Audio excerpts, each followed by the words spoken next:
Happy Monday, everybody. Welcome into another edition of, not sure if it's the Hot Stove Show anymore because we're playing baseball, baby. It's the first full squad workout of the season. Steven Strom, Jack McMullen. It's great to have you with us here. We've got a ton to get to. We'll hear from Bruce Sherman and Peter Bendix, who spoke at the newly renovated and absolutely stunning Jupiter Complex, Jupiter Academy.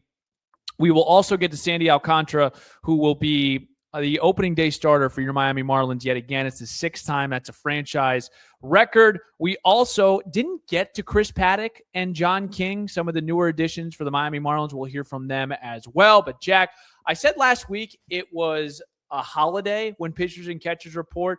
What are we calling it when the full squad's here? When I see my all-star Kyle Stowers, when I see Big Sandy Alcantara, when I see Bruce Sherman, what is today called, man? So I feel like the commencement address or, something like that, convocation. I'm not sure what it's called in some of these universities, but do you remember when you showed up to your college campus as a freshman and you had your orientation days and then there was this formal ceremony at the end of your orientation days, and that was your official signaling that you were in college, even though you felt like you were in college for the last couple of days? Yeah. Pitchers and catchers reporting, it was pitchers, catchers, and like half the position players already. Yeah. Everybody had showed up already. Yeah. And like Kyle Stowers was one of the last guys to come. By the way, congratulations to him and his wife on the birth of their first child. But, he was one of the last guys to come, and he still was there before the first day of full squad workout. So everybody was already there, but it just feels like the official signaling of the start of spring. And it was really darn cool to be in Jupiter for that. And what a great day with all the heavy hitters within the organization. You mentioned Mr. Sherman. Peter Bendix was there as well. Caroline O'Connor was there for the ribbon cutting ceremony of the Jupiter Academy. Alex Parker. Just a beautiful day in Jupiter and a beautiful day for the Marlins organization. Yeah, the entire Marlins brass was there. And I did want to, before we get to Bruce and Peter, this could be maybe oversimplified or overstated a lot of times from media or broadcasters within a camp, but I want to make this point. This is my fourth season, so I don't know if I have like the jurisdiction to make this big chested statement, but I'm going to. Just puff it out. There is a congruency, there's a symmetry, there's an energy from the top to the bottom, and you feel it. I felt it this morning. We were fortunate enough to be a part of the team meeting today, Jack. But it's not only, I think, we know what we did last year to get the results, but now it's about validating that last year wasn't fluky. Like this stuff is real. What we're doing from the development standpoint, some of the different things that we've talked about endlessly with the calling pitches from the dugout, with the way they're doing PFPs. I mean, you're going to see this video that's going to come out in the next couple of days. Me and you have shared this with the audience that we're working with Clayton and company to show the fans some of the, taboo, is that what we're calling it? Taboo workouts that some of their players are going through right now. This is real. Everyone is on the same page.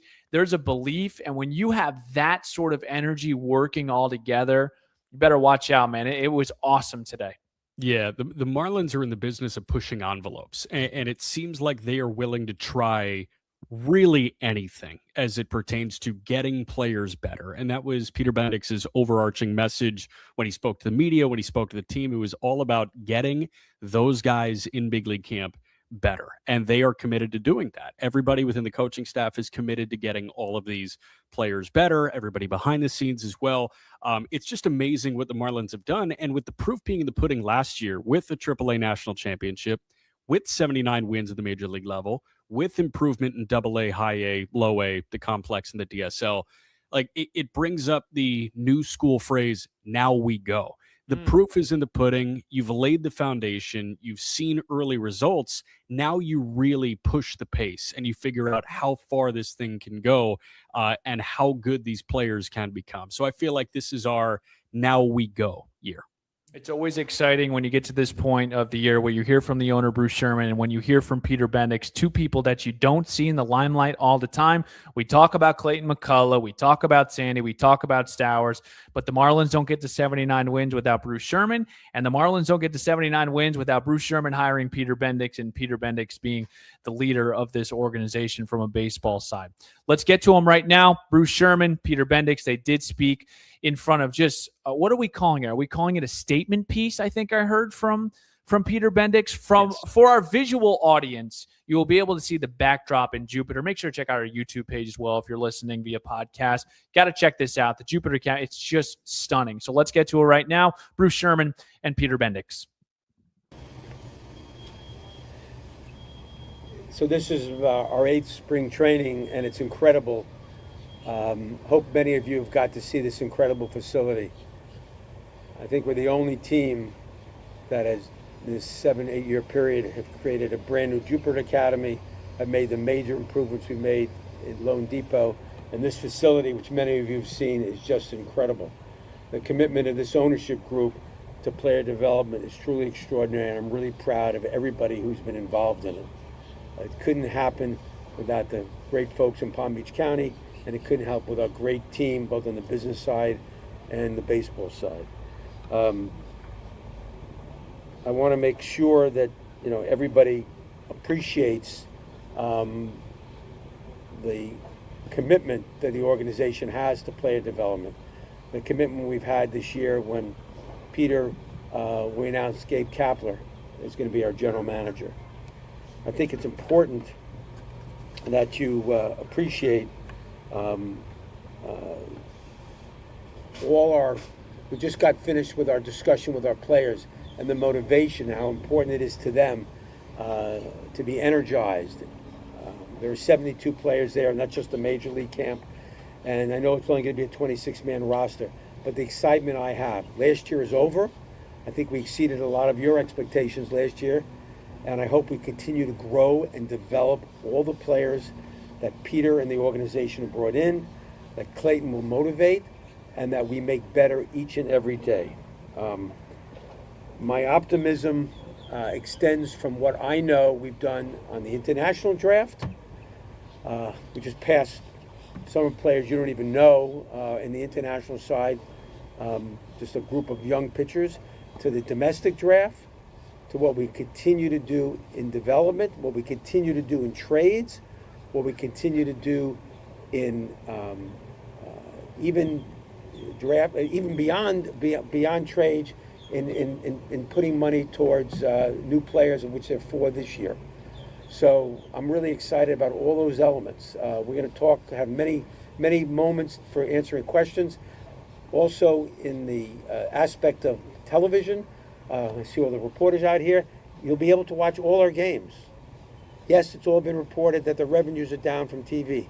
We don't care. You're going to have the best fan experience ever. Whether it's streaming, you'll be able to get it on cable. We'll even be playing our games over the air. So we're excited about that. With that, I know you want to get to your Q&A. I think that's the most important aspect of all this. So I'm going to turn it over to Peter for a couple of comments, and then we're going to take your Q&A. All right. Thanks, Bruce. Great to see everybody here. Great to be standing here in front of this. This is our statement piece, and I think it's only appropriate that it gives a statement about what we're all about in the Marlins. The investment from Bruce, from ownership. I want to thank Bruce. I want to thank Tony, Simon, the amount of time that has gone into making this facility what it is, to turning it around in just 1 year is extremely impressive. I'm really grateful. I'm really appreciative. And it's really what we are all about as the Marlins. The investment in our players continues to show up. This investment in our players is something that will help them get better. We just got done speaking with them about how everything that we do as an organization, that Bruce does, that I do, everything that we do is about making our players better. We think that began in earnest last year. We saw the fruits of that. That is going to continue this year. I'm really proud of the investments that we're making as an organization. I'm really excited about the direction that we're heading, and I will save the rest for your questions. Okay. If you have a question, just please raise your hand and wait to be called upon. We're going to start in the middle with Christina and then pull up.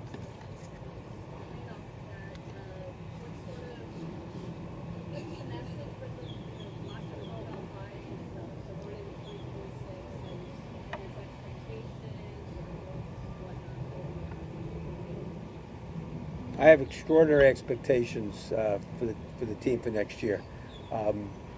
We talked to the players. You know, this investment we made in free agency, by the way, 4 players spent over $20 million. I think it's done with extraordinary care by the gentleman to my left and his entire organization. A lot went into that. The $150 million plus we put into all these facilities, which a lot of you don't see, it's truly extraordinary.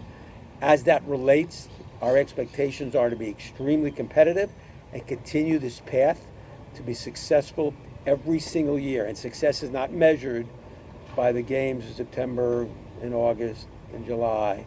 Success is measured by getting to the playoffs continually. That'll be the measurement for our organization. It'll be measurement for the front office. And that's what the Miami Marlins are going to be all about. Yeah, I'll just add on. Not that I put any pressure on you. No, we welcome the pressure. The whole idea here is to win. That's what we're doing. Every single day is trying to win. And we're trying to win not just one season, not just 2 seasons. We're trying to win for as many seasons as we can, for a long period of time. Sustained success are more than just words. It means important games in September every year. It means playing in October every year. It means winning multiple World Series. That's what we're trying to do. Everything that we do every day, everything that you see, everything that you don't see, it's all towards that goal.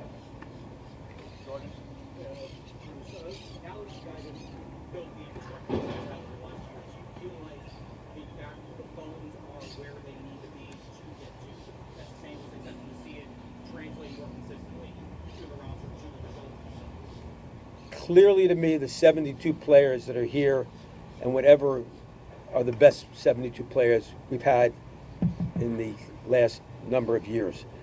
Those players represent the hard work. We can look at any chart, how many we have in the top 100 prospects.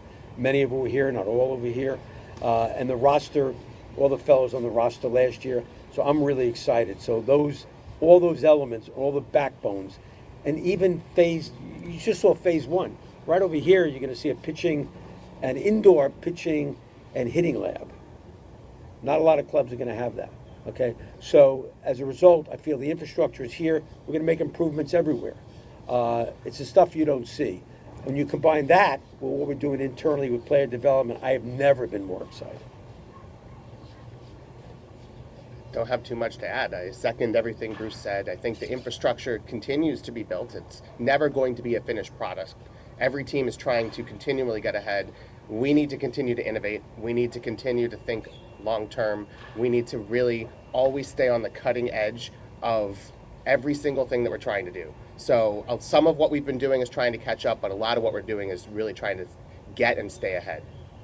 And I just add some of the innovations you've seen on, live, batting practice against our pitchers, calling pitches from the dugout. We're purposely doing these things. We're not experimenting. We've done them in the minor leagues. We're doing it. There's a rhyme and a reason to everything, with thousands of hours going into research and why we're doing those things. We don't take that for granted. Everything we're doing in research and development, etc. We're going to go front and left. Momento.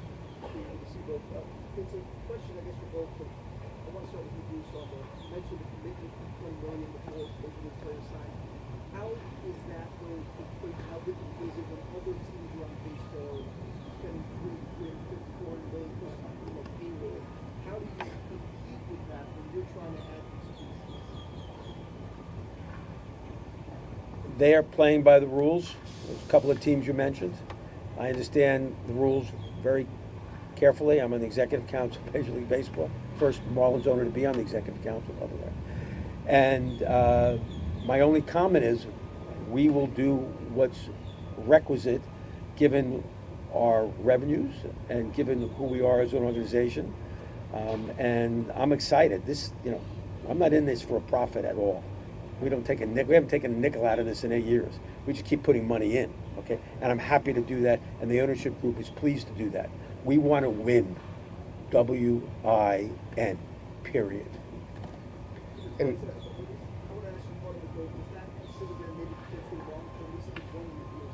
Have you thought about that? How close you would potentially rock it out to the one before the longer? yeah, the first thing I'll say is kind of to your first question. We don't care what other teams are doing. We're trying to beat them. That's what it comes down to. There's 30 teams. There's the same number of wins in baseball every single year. We're trying to get our share higher and higher every single year. So we don't really concern ourselves with what other teams are doing. We're just trying to beat them. When it comes to your second question, we believe really strongly in the young players that we have. And the young players that we have at the major league level, the young players that we have at the minor league level, getting those players better. We saw a lot of that last year with guys like Kyle Stowers and Jacob Marcy getting a lot better and getting a lot better at the major league level. That's something we expect to continue this year. So in terms of filling out the roster around them, we need to make sure that those young players have opportunity to play, to show us what they can do. And we did fill in where we thought was appropriate around them with guys that can bring some veteran presence to the clubhouse, can bring some things that we might have been missing before, but we believe very strongly in our young core. Some more questions. We'll go Isaac in the back. Hi, Isaac. Fish on first. Nice. Okay. You can speak up, Isaac. Do you believe that there will be a salary cap implemented next year? It's a very logical question you're asking. We all love this game. That's why you're all here. All these players love the game. I love the game. And we know there's a CBA coming up in December. That's not a secret. What I can tell you is I believe that baseball will continue to work, and I hope that the Players Union and I know the Commissioner's Office will work well. We all want this game to continue. And I have a lot of confidence in the central office at Major League Baseball to accomplish many constructive things in concert with the players to keep growing this game and making it the best game it can be. We'll do two more. Christina?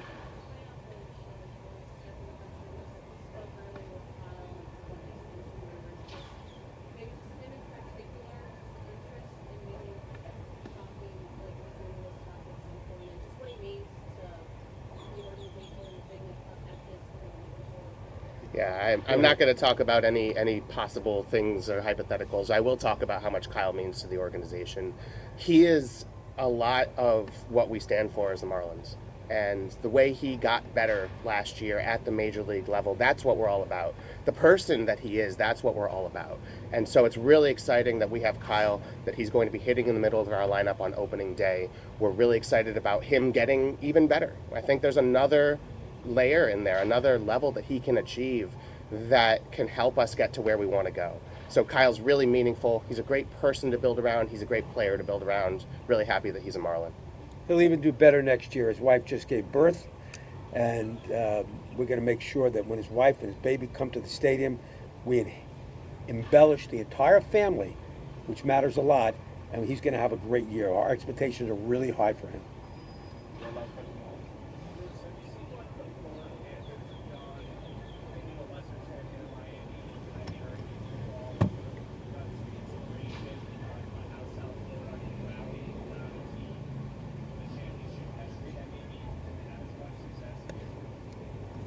I spent time with Vinny Viola, Commissioner of Hockey League. As you know, we had the Winter Classic in our stadium, to Caroline's credit, incredibly done. Panthers win. That's why they sell out, okay? Not lost on me at all. Football, 16 games, okay? Very different sport.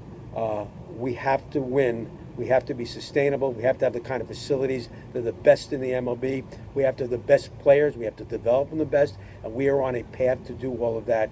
And I'm really excited about that. And I want you to all come back in a couple of years when you see all this and you see it transforming the entire Miami Marlins.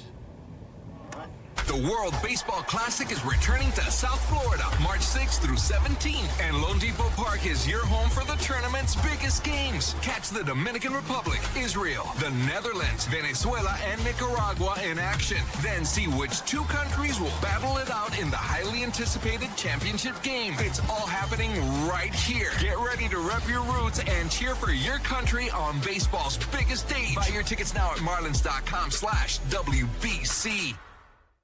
All right, I got a handful of takes for you, Jack. I'm going to start from the top here. Whether you like Bruce Sherman or not as a fan, there's one thing that is undeniable. His energy and his will and want to win is there. Like, this is my 4th time doing the whole press conference with Bruce and whether it was Peter or before the prior GM. There's this insatiable appetite to win. That's number one. I think that's so important in an owner. Number 2, Peter Bendix and the way he's talking now, Jack, there's a conviction, there's a confidence in his voice that is undeniable. And this is what happens when you get the right group, when you put together this process, this program with player development and all the things that a lot of fans just don't see, and you start to see the substance behind it. I think those two, they said a lot of really good things. But the one thing I want to kind of chew off of is Peter hitting on the balance of getting ahead, catching up, and staying ahead. We'll start with the catching up part because you know this. You did the prospects. You still do the prospects. The Marlins weren't in a great spot from a farm system wise when Peter Bendix got here. That has flipped 180. Peter Bendix had to do things to catch up. And now that he feels like they're somewhat caught up, now it's about staying ahead. Yeah, so 3-pronged. I feel like there are 3 big factors that go into improving a farm system and improving an organization's health. Number 1 is player acquisition. And Peter Bendix, that's probably the most notable and written about and talked about thing when it pertains to his front office and what the Marlins do is acquiring players, right? And, that could look like going to get Owen Casey, who could be in your opening day lineup, to headline a package for Edward Cabrera. It could look like Dylan Lewis and Brendan Jones and 2 other players coming back for Ryan Weathers. It could look like a 5-player package coming back for 2 relievers and Tanner Scott and Brian Hoeing last year in 2024. I got to shed the last year thing for 2024. Welcome to 2026, folks. But that is the most written about one, player acquisition. Player development is another huge one, and obviously Peter Bendix hits on that. They are immensely talented at getting their current roster of prospects and players in general better, and I think everybody is learning that. If you didn't learn that in 25, surely it will be hammered into your mind in 2026. The other one is just organizational infrastructure, and that is where, the financial commitment from Bruce Sherman and the rest of the ownership group, that's really where it comes out to play, where the Jupiter Academy looks as good as it ever has. The Dominican Summer League complex looks as good as it ever has. And you've got state-of-the-art equipment at Lone Depot Park. You have state-of-the-art equipment in Jacksonville, in Pensacola, in Beloit, in Jupiter as well. So there are so many things that go into bettering the overall health of a system to catch up, get ahead, and stay ahead. And it seems like they have those boxes checked. Want to share this quick story. A source close to me that worked at the Dominican Academy. This person had told me the energy there, the music, the way that these guys are training, the talent. There are other teams that have Dominican academies. There was someone that had gone up to my source and said, man, that energy over there, the music, we don't have music that loud. We don't have that chatter with the players. We don't have those vibes that you guys have. And I thought that spoke volume because I have not been to the Dominican Academy. We've just heard from storytelling. And I got a confirmed story from, again, my source. I have sources, folks, that told me this. And I just to further amplify your point, man, the congruency, it's really awesome. And hopefully, again, we can carry over what was an awesome 2025 into a validating 2026. There's been a lot of change in the organization that we've talked about over the last couple of years, but one guy that has remained the same and remained in the organization is the man that's going to start on Friday night against the Colorado Rockies. It only took a couple of days. It was a no-brainer. We knew it was going to happen. It wasn't a matter of if, it was when. Sandy Alcantara, he will start for the sixth time getting the ball on opening day. I got a couple of things, Jack. We can do the GoPro video, or we can just get to Sandy Alcantara and the sound, plus Peter Bendix as well, emphasizing just how much respect he has for Sandy and the excitement to see him on opening night. Your choice. What do you want to do? I don't know. The GoPro stuff, it's hard, man. Like, I feel like It's so hard to do that when you have a camera. Do you like the GoPro, like the call up versus the opening day stuff? The call up I love. Yeah. Those are some of my favorite videos of guys Amazing. learning that they're going to the big leagues. But Sandy Alcantara was a lock to be the opening day starter. So when he's sitting there and a another slight smile Friday. creeps across, it's like, all right, thanks, Skip. I appreciate that. I appreciate it, Clayton. All the best. But I don't know, man. I think we should just hear from Sandy right now. Let's hear from also Peter Bendix. We're going to start with Peter Bendix. Again, this was on Friday. This news was broken that Sandy Alcantara will be the opening night. We have to stop saying opening day. Opening night starter on Friday night against the Colorado Rockies. Here was Peter Bendix and Sandy Alcantara. I'm thrilled. I like Sandy very much as a person. I respect him, and I think he's going to be a much, much better pitcher this year than he was last year. I think we saw the really good version of Sandy the last 2 or 3 months of the season. And I think we all forget that he didn't have the opportunity to rehab after he got hurt. He was essentially rehabbing in the big leagues on the fly last year, the first half of the season. And we saw a little bit of rust. We saw a little bit of just not quite back to where he was. And then that flipped in the second half. So seeing the full version of Sandy on opening day is really exciting. Opening day for the Marlins, You hit the center and that you want. I can't even remember the first day when I came here, just fighting for a spot, and now have 6-time opening day starter for the Marlins is always mean a lot to me, so that's the day that you will never forget, so that's the day that where the fan just show up, so I think you gotta be ready. You gotta show them that you can be the opening day all the time.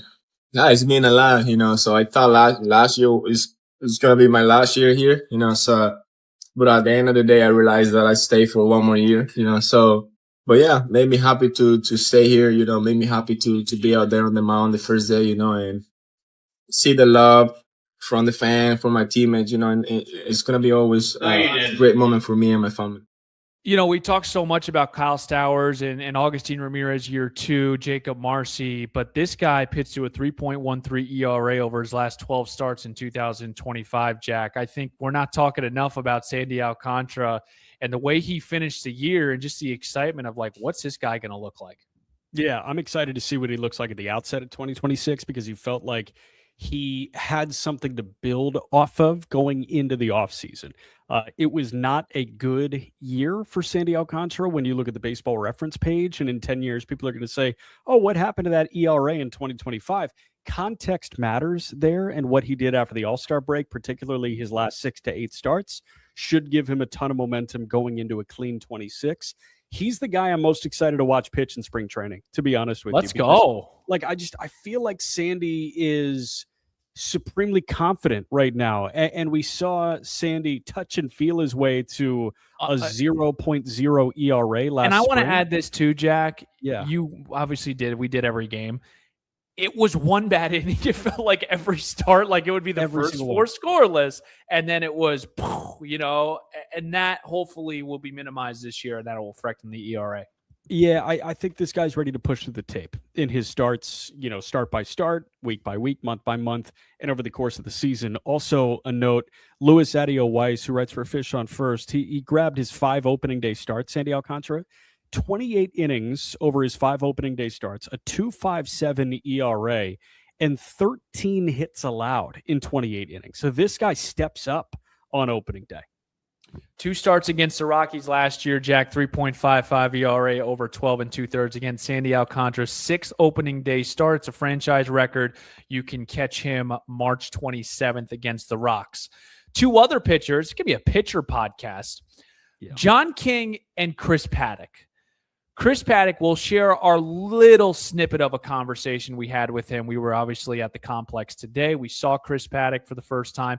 But let's hear Clayton McCullough, who did speak a couple of days ago, and then we'll hear Paddock as well, as he's a new addition for your Miami Marlins. The fact that I get to, full circle moment for me to come back to where it all started and just see the changes and just kind of see how far this organization has come as a whole from top to bottom was something pretty special that I noted there early off season. And I had some other opportunities, but this one really stuck with me. We have a really young, hungry team, and I just, I want to contribute any way that I can. When you look around this clubhouse, it's, like I said, some young guys that are talented, that are hungry to win, that compete every day. So me coming in, maybe being a veteran or an older guy to maybe mentor to some of the younger guys, things that I've learned, across my career so far. But also you have some big names in the front of those rotation that, I'm excited to learn from and pick their brain about things. We think we can, really help Chris. We think we can get, a lot of his arsenal back into a place where he can perform more like he's capable of than maybe how last season went. So, he's a premium strike thrower.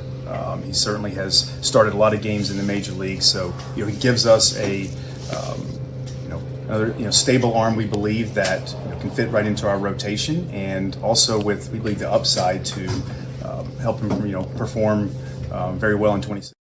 So Chris Paddock back with the Miami Marlins. He was an 8th round pick in 2015, was eventually dealt to the San Diego Padres for Fernando Rodney, who I thought always wore his hat really cool. He wore it to the side a little bit, but a career high 158 frames last year, Jack, with Minnesota and Detroit. 5.2% career-wise on the walk percent. He doesn't walk a lot of guys. He gets some chase as well. So I'll ask you this. What did the Marlins find appetizing in Chris Paddock sliding into the rotation for them? Probably the cambio, the changeup, right? The change is one of the better changeups in baseball year over year. I also think the reliability of who he is coming off of a major arm injury. This guy just gave Minnesota and Detroit 158 innings last year. The problem is the strikeouts weren't really there, and the home run ball really bit him.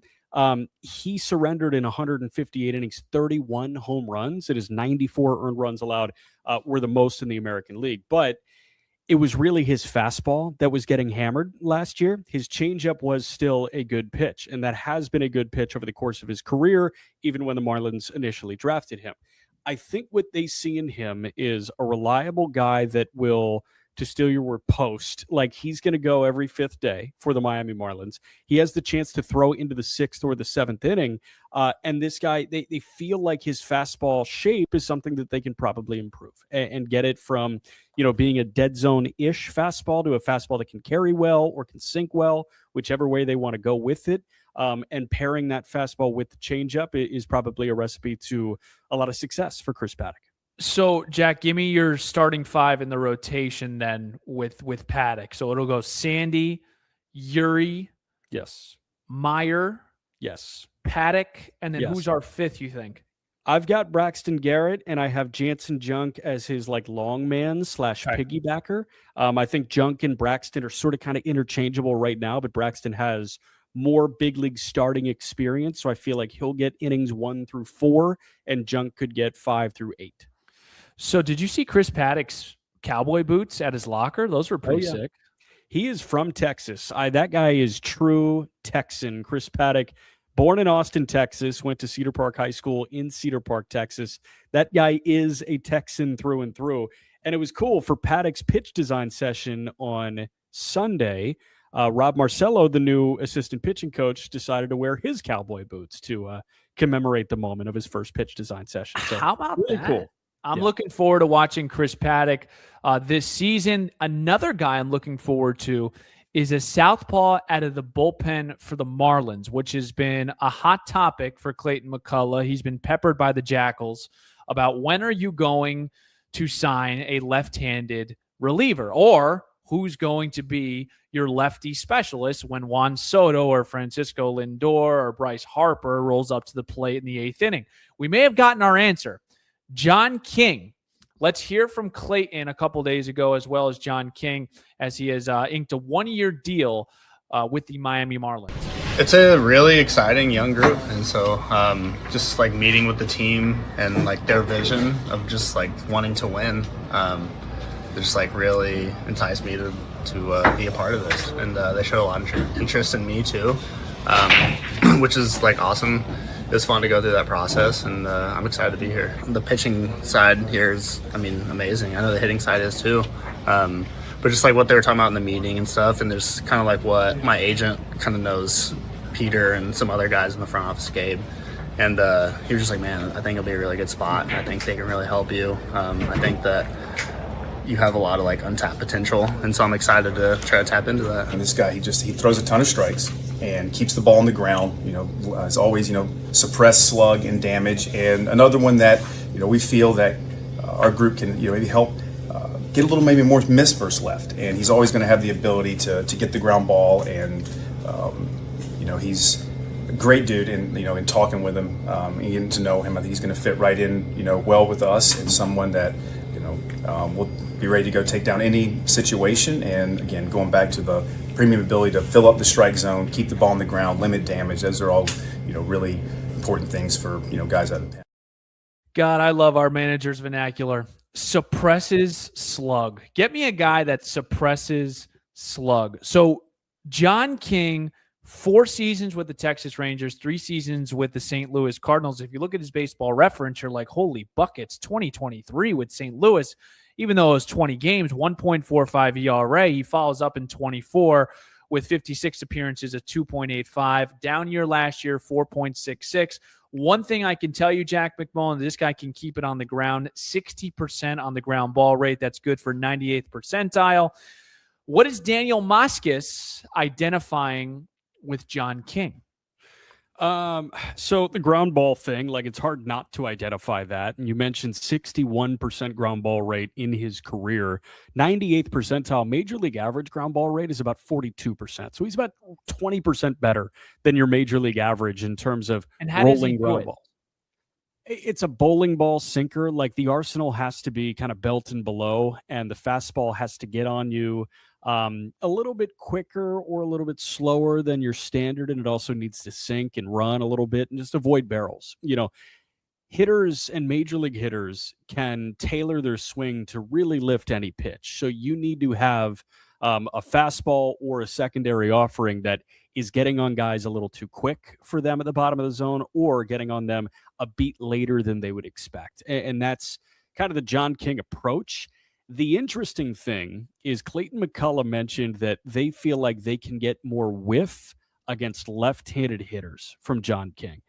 And I asked him, I was like, do you feel like you're walking a tightrope of making sure this guy continues to do what he's done so well, and that's roll ground balls, versus hunt strikeouts and hunt swing and miss? Right. And he said it's kind of a delicate tightrope act, but it's also, we're not asking him to get away what has made him a successful big leaguer. We're just asking him to enhance some other stuff in his arsenal in certain spots.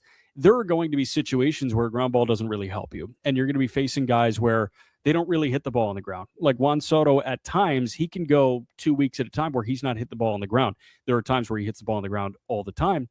Kyle Schwarber, he can go months without hitting the ball on the ground too much. So you have guys that are fly ball dependent and can get to fly balls at will in the batter's box in this division. It's a matter of beating those guys via punch out and getting everybody else to roll out early in counts. Yeah, you want to lean into your strengths, but at the same time, and we heard this from Clayton today, that this is a league of adjustments. And if you're not adjusting, if you're not tweaking, if you're not trying to alter some of the things that you do from a strength perspective, you're going to get caught up with. And this is a good situation for hopefully someone in John King that can work with the pitching staff and the pitching group that could get a little bit more success in that swing and miss from the left side. So how does this change now the bullpen? So you kind of start up top. Let's go highest leverage, and you would assume you'd go with Peter Fairbanks. But then you kind of work your way down, and it's funny. This is a note I have here. By the way, John King, 10th rounder in 2017. Another Marlin that got drafted in the same round, 10th round, 2017, Calvin Fauché. Love that. Which is funny. But let's kind of work our way down. How do you envision this bullpen looking, Jack? Yeah, I mean, Pete Fairbanks is going to get the 9th. I mean, we've heard Clayton say that Pete Fairbanks is going to finish a lot of games. So that tells me that they could go to a sort of kind of standard closer, but we know the Marlins, they won't do that. Sometimes Fairbanks is going to throw in the 7th. Sometimes he's going to throw in the 8th. I think Calvin Fauché, Tyler Phillips also kind of fit that billing. I think Bender fits that billing as well. And then you look at the two premier lefties in King and Andrew Nardi, assuming full health. And I feel like you have two really good weapons there to play matchups. And then a bunch of fillers as well, like a Lake Bacher jumps out. Whoever the long man is between Jansen Junk, Braxton Garrett. You've got other guys, Josh White, Will Kempner. I'm probably missing a couple, but I feel like that is how you stack it and look at it. Yeah, Lake Bacher as well. I'd add into that mix. Jack, is it too crazy to think that they would consider going to like a 6-man rotation just because of guys that can go like Jansen Junk? Like Jansen Junk might not have a spot in this rotation. I would hate to waste him in the bullpen. So that is a fair point, but the counterpoint is over the course of a season, you're probably taking 5 to 6 starts away from Sandy and Yuri. And do you want to do that? You probably want Sandy and Yuri on the mound 32 times if they can be healthy and post every 5th day. So like that is the conundrum there where you are looking at 28 or 27 starts of Yuri and Sandy Alcantara versus 32. And that is kind of what disincentivizes a 6-man rotation. What incentivizes it is maintaining health. But I feel like with Sandy, that's a guy you want to keep on schedule. And with Yuri, the way he's blossoming, that's a guy you want to keep on schedule. And these things always tend to work itself out. We're talking about the rotation now, and prayers up that we get this starting rotation, but it's just not the way baseball goes a lot of the time. So we shall see. Okay, Jack. So a lot of good stuff there. Let's do a little bit of housekeeping, and then we can end this bad boy. Yeah. I want to mention to the audience as well, because this is the first question usually the manager gets on the first full squad. Is everyone healthy? Is everyone here? And it is a emphatic yes. Everyone is there. Everyone is healthy, and that is a great thing to start the season because, man, how crazy was it? Even around the NL East, like Francisco Lindor with the hamate, Spencer Schwellenbach. I mean, it felt like the first couple of days there were major blows even around the division. It's everybody on the Braves roster right now. I mean, Hurston Waldrop apparently has some loose bodies in his elbow, so he's going to Dr. Meister early this week.